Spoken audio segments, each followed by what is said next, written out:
When you hear the word Viking, what's the first thing that pops into your head?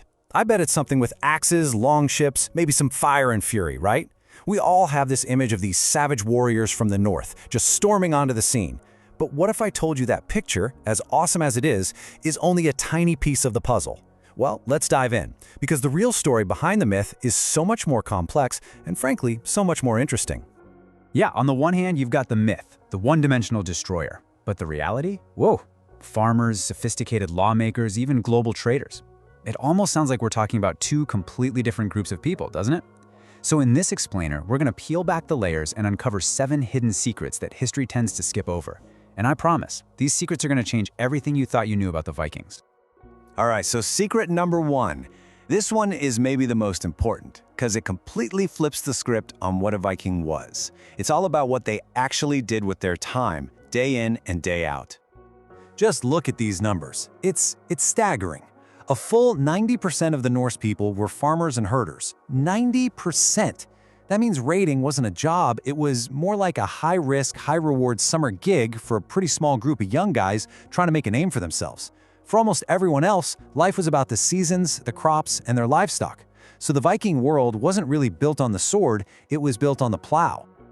So if they were mostly farmers, you might be thinking their society was probably pretty simple, maybe even a bit lawless. But that couldn't be further from the truth. And that brings us to secret number 2, their surprisingly advanced legal system. You see, they had these incredible public assemblies called the Thing. And yes, that's really what they were called. This was basically an open-air parliament where free men could debate laws, settle disputes in public, and get this, even hold their own leaders accountable.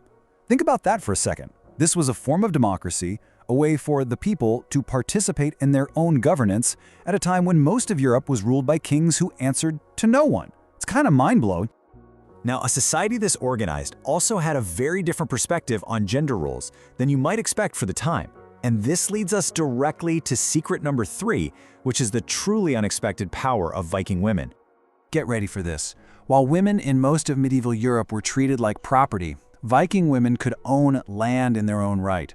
They could legally initiate a divorce, and with the men often away trading or raiding, women were the ones running the show. They managed entire farms, controlled the household finances. They were the boss.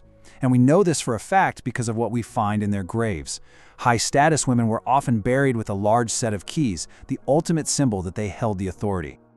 But they didn't just stay home and farm. The Vikings were always on the move, and it wasn't just to raid. This brings us to secret 4. They were masters of a massive, continent-spanning trade network. I mean, just look at the sheer scale of their world. Their trade routes stretched from the shores of North America all the way to Central Asia and the Middle East. They were merchants, dealing in furs, amber, silver, you name it. And the proof is literally buried in the ground. Archaeologists have found troves of Arabic coins in Scandinavia. That's concrete evidence that the Viking world was plugged into a global economy 1,000 years ago.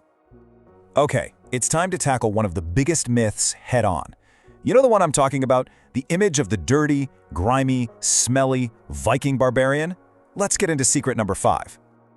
Dirty barbarians? Not a chance. The archaeological and historical evidence points in the complete opposite direction. Seriously, Viking dig sites are full of grooming tools, combs, tweezers, razors, the whole kit. And historical accounts tell us they bathed every week, which, believe it or not, was way more often than most other Europeans at the time. There's this one hilarious account from an English writer who actually complained that the Viking men were too clean and well-groomed and were seducing all the local women as a result. So yeah, the whole dirty barbarian thing, a complete invention. So they were clean, they were traders, but how in the world did they manage to get everywhere? How did they cross the vast, empty, and terrifying North Atlantic? That takes us to secret number 6. They were absolute masters of navigation. This wasn't just luck. You don't accidentally discover North America. This was a science. They navigated by the sun and stars for sure, but also by watching bird migration patterns and by having a deep, profound understanding of sea currents and wind. They were literally reading the natural world like a map. Their voyages weren't just about bravery. They were masterpieces of careful planning and incredible environmental knowledge. So, after all this, what happened to them? The history books tell us the Viking Age came to an end. But our seventh and final secret is that this ending wasn't a defeat. It was actually the ultimate success story. The Vikings didn't just fade away, they integrated, they transformed. Check out this timeline. Viking raiders settled in France and founded Normandy, the land of the Northmen. They helped create the Kievan Rus, the precursor to modern Russia. And then, the grand finale, in 1066, William the Conqueror, a direct descendant of those Viking settlers, conquers England. The Viking Age didn't end because they lost, it ended because they won so completely that they became the new establishment. They became the kings of Europe. So when you put all of these secrets together, the picture changes completely. They were farmers, lawmakers, traders, and explorers. And you realize they weren't just the people who tore down the old world. In so many ways, they were the ones who built the medieval one that came next.